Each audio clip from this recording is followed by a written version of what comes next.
ನನ್ನ ಟೆರೇಸ್ ಗಾರ್ಡನ್ಗೆ ಒಂದು mini green house build ಮಾಡೋಣ ಅಂತ ನಾನು ಇವತ್ತು ಸ್ಟಾರ್ಟ್ ಮಾಡಿದೆ. ನನಗೆ ಮನೆ ತರ ಒಂದು ಸ್ಟ್ರಕ್ಚರ್ ಬೇಕು. ಅದಕ್ಕೆ ನಾನು ಬ್ಯಾಂಬೂ ಸ್ಟಿಕ್ಸ್ ನ ಯೂಸ್ ಮಾಡಿಕೊಂಡು ಇದನ್ನ ಕಂಪ್ಲೀಟ್ ಆಗಿ ಬಿಲ್ಡ್ ಮಾಡ್ತಾ ಇದ್ದೀನಿ. ನೀವು PVC ಪೈಪ್ ಇಂದನೂ ಬಿಲ್ಡ್ ಮಾಡಬಹುದು. ನಾನು ಇಲ್ಲಿ ತೋರಿಸಿರೋ ತರ ಎರಡು ಫ್ರೇಮ್ ನ ಬಿಲ್ಡ್ ಮಾಡ್ಕೊಳ್ಳಿ. ಇದಕ್ಕೆ ನಾನು ಬೈಂಡಿಂಗ್ ವೈರ್ ಮತ್ತೆ ಕಟಿಂಗ್ ಪ್ಲೇಯರ್ ಇಂದ ಟೈಟ್ ಮಾಡ್ಕೊಂತಾ ಇದ್ದೀನಿ. ಈ ತರ ಎರಡು ಫ್ರೇಮ್ ಆದ್ಮೇಲೆ ಒಂದು ಪಾಯಿಂಟ್ ಇಂದ ಇನ್ನೊಂದು ಪಾಯಿಂಟ್ ಗೆ ಮತ್ತೆ ಬ್ಯಾಂಬೂ ಇಂದ ಕನೆಕ್ಟ್ ಮಾಡ್ತಾ ಬನ್ನಿ.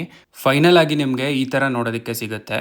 ಇದನ್ನ ಕವರ್ ಮಾಡೋದಕ್ಕೆ ಒಳಗಡೆ ಶೇಡ್ ನೆಟ್ ಹಾಕಿ ಹೊರಗಡೆ ಪ್ಲಾಸ್ಟಿಕ್ ಕವರ್ ಹಾಕಬೇಕು. ಪ್ಲಾಸ್ಟಿಕ್ ಕವರ್ ಹಾಕೋದ್ರಿಂದ ಜಾಸ್ತಿ ಮಳೆ ನೀರು ಬಂದ್ರೂ ಯಾವ್ದು ಒಳಗಡೆ ಹೋಗಲ್ಲ. ಈ ಐಟಮ್ಸ್ ಎಲ್ಲ ತರೋದಕ್ಕೆ ಹಾಸನಲ್ಲಿರೋ ಗಾಂಧಿ ಸರ್ಕಲ್ ಒಂದು ಶಾಪಿಗೆ ಬಂದಿದ್ದೀನಿ. ಈ ಶಾಪ್ ಅಲ್ಲಿ ನನಗ್ ಬೇಕಾಗಿರೋ ತರ ಶೇಡ್ ನೆಟ್ ಇತ್ತು ಅಂಡ್ ಪ್ಲಾಸ್ಟಿಕ್ ಶೀಟ್ ಕೂಡ ತುಂಬಾ ಕಮ್ಮಿ ರೇಟಿಗೆ ಸಿಕ್ತು. ಇದನ್ನೆಲ್ಲ ತಗೊಂಡು ನಾನು ಟೆರೆಸ್ ಗಾರ್ಡನ್ ಬಂದು ನನ್ನ ಕೆಲಸ ಸ್ಟಾರ್ಟ್ ಮಾಡಿದೆ. ಫಸ್ಟ್ ನಾನು ಶೇಡ್ ನೆಟ್ ಇಂದ ಕವರ್ ಅಪ್ ಮಾಡ್ತಾ ಇದ್ದೀನಿ. ಅದ್ರ ಮೇಲ್ಗಡೆ ಪ್ಲಾಸ್ಟಿಕ್ ಇಂದ ಕಂಪ್ಲೀಟ್ ಆಗಿ ಕ್ಲೋಸ್ ಮಾಡ್ತೀನಿ. ಇದರಿಂದ ಯಾವುದೇ ಮಳೆ ನೀರು ಕೂಡ ಒಳಗಡೆ ಹೋಗಲ್ಲ ಅಂಡ್ ನಮಗೆ ಬೇಕಾಗಿರೋ ಅಷ್ಟು ನೆರಳು ಸಿಗುತ್ತೆ. ಈ ಇಂಡೈರೆಕ್ಟ್ ಸನ್ಲೈಟ್ ಇಂದ ತುಂಬಾನೇ ಬೆನಿಫಿಟ್ಸ್ ಇದೆ. ನೀವು ಯಾವ್ದಾದ್ರು ಸೀಡ್ಸ್ ಹಾಕಿದೀರಾ ಅಥವಾ ತರಕಾರಿ, ಹೂವಿನ ಗಿಡ ಯಾವುದೇ ಆಗಿದ್ರು ಇಂಡೈರೆಕ್ಟ್ ಸನ್ಲೈಟ್ ಇದ್ರೆ ತುಂಬಾ ಬೇಗ ಜರ್ಮಿನೇಷನ್ ಆಗುತ್ತೆ.